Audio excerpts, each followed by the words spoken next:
वबरकातुहू। उम्मीद करता हूँ दोस्तों आप सब खैरियत से होंगे और आप सब देख रहे हैं मुजफ्फर ब्लॉग। दोस्तों फिर वही घटना, जिस घटना को लेके मेरे दोस्तों ही पूरे हिंदुस्तान में तहलका मचा हुआ है और दलाल मीडिया वाले भी उसको बैठाने की जगह उसको उछाल ही रहे हैं, उसको प्रचार ही कर रहे हैं ताकि एक दूसरे मजहब से नफरत हो। मेरे दोस्तों फिर वही कहानी हो गया, फिर वही घटना सामने में आ रही है मेरे दोस्तों। इसका सैंपल मैं आपको दिखा रहा हूं, ये आज का दैनिक जागरण में आया है मेरे दोस्तों।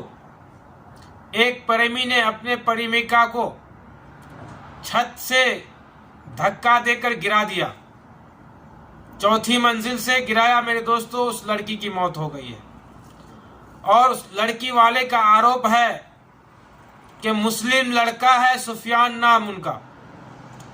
उन्होंने जबरदस्ती मेरे बच्चे के साथ धर्म परिवर्तन, मजहब तब्दील करने के लिए दबाव डाल रहा था।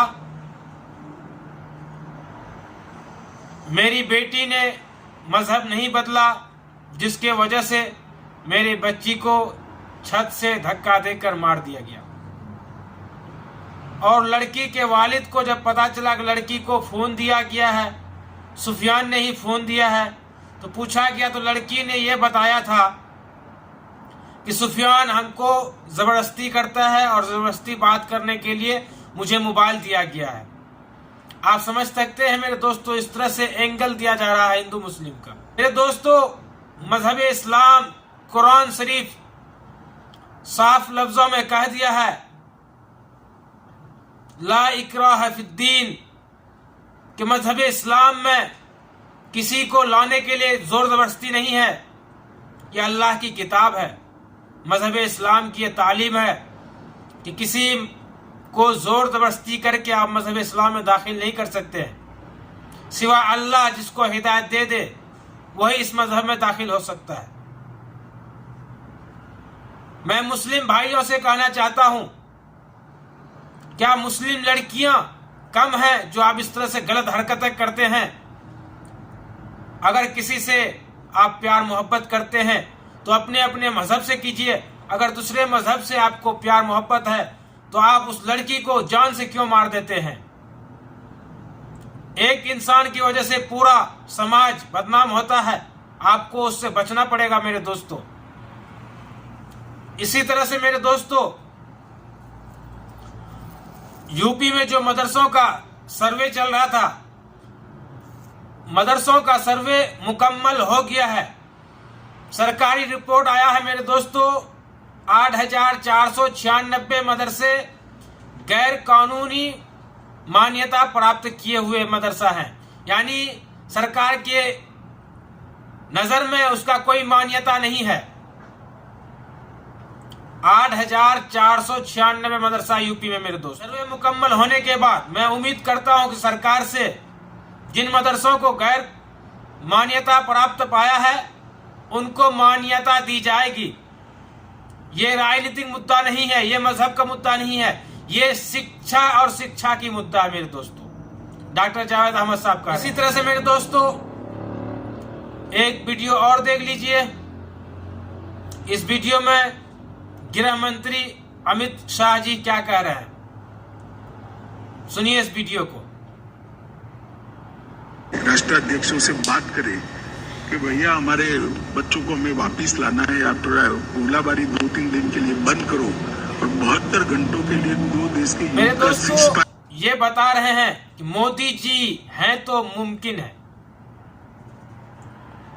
मोदी जी ने यूक्रेन और रूसिया के दरमियान, दोस्तों मोदी जी ने यूक्रेन के राष्ट्रपति और रूस के राष्ट्रपति को फोन पर बताया कि हमारे बच्चों को निकाला जाए। उन पर बात करके उन्होंने जंग को रुकवाया और भारतीयों को वहां से निकाला गया। फिर आप युद्ध करना। मेरे दोस्तों मोदी जी की इतनी पावर है कि यूक्रेन और रूस के बीच जो जंग चल रही है उस जंग को रुकवा दिए थे। रुकवाने का कारण यह है, अभी तक 3-4 महीना हो गया मेरे दोस्तों, वो युद्ध अभी तक नहीं रुका है यूक्रेन पर हमला करते जा रहा है। अगर मोदी जी की एक बात पर जंग को रोक दिया गया था तो आगे के लिए क्यों नहीं रोका गया? अभी जो इतना नुकसान हो रहा है, इंसानियत का कत्ल हो रहा है, मोदी जी क्यों नहीं रुकवा रहे हैं? दूसरा, इस वीडियो को भी देख लीजिए। जो अध्यक्ष है जेपी नड्डा जी, इनकी भी सुनिए। कौन सा देश है जो अपने बच्चों को लेकर के आया? कौन सा देश है? और कोई देश है क्या? ये भारत के प्रधानमंत्री जी की ये कह रहे हैं शख्सियत को 35,000 बताता है कि नहीं बताता है? स्टूडेंट को वहां से निकाला गया, जंग को रोका गया, ये हमारे प्रधानमंत्री की वजह से। किसी देश ने नहीं रोकवाया, किसी देश ने अपने बच्चों को नहीं बुलवाया। ये उनका कहने का मतलब है।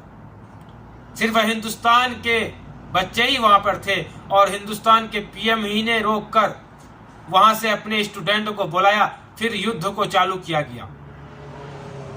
एक से एक नमूने हैं मेरे दोस्तों। बीजेपी के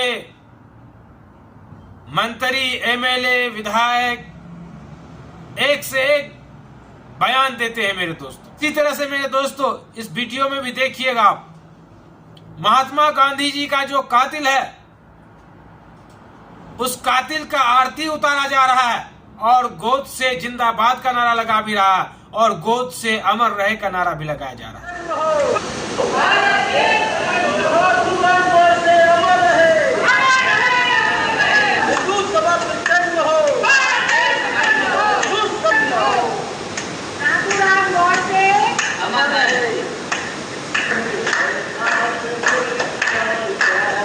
कहां चला गया हमारा भारत? कहां चला गया मेरे दोस्तों हमारे हिंदुस्तान?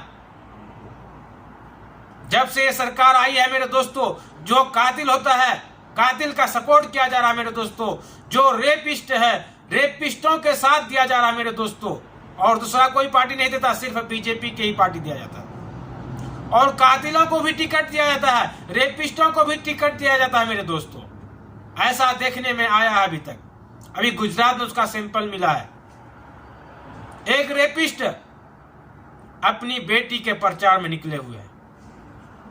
यह गुजरात का है मेरे दोस्तों। इसी तरह से थोड़ा इस ट्विटर को भी देख लीजिए। भारत बोलेगा, चीन सुनेगा। देखिए ट्वीट में क्या करा, भारत बोलेगा, चीन सुनेगा। वही तो सुन रहा है ना, चीन तो वही सुन रहा है जो भारत बोल रहा है कि हमारे जमीन पर आप आकर कब्जा करो, तुम चुप रहो, सिर्फ कब्जा करते रहो। सिक्किम की तरफ मेरे दोस्तों कितना हिंदुस्तान का कब्जा कर चुका है। हमारे जवानों को शहीद किया, 20-20 जवानों को शहीद किया। चीन चुप रहकर बोलेगा नहीं, सिर्फ भारत बोलेगा। चीन चुप रहकर हिंदुस्तान पर हमला करेगा, हिंदुस्तान के नागरिकों को मारेगा, हिंदुस्तान की जमीन पर कब्जा करेगा, चुप रहकर बोलेगा कुछ नहीं।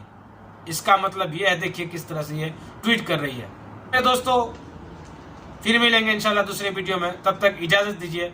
अल्लाह हाफिज। अल्लाह आप लोगों को सलामत रखे और हमारे हिंदुस्तान के जवानों को भी हिफाजत रखे अल्लाह ताला। बॉर्डरों पे जो रहते हैं, अल्लाह ताला उनको तमाम बला मुसीबतों से हिफाजत फरमाए।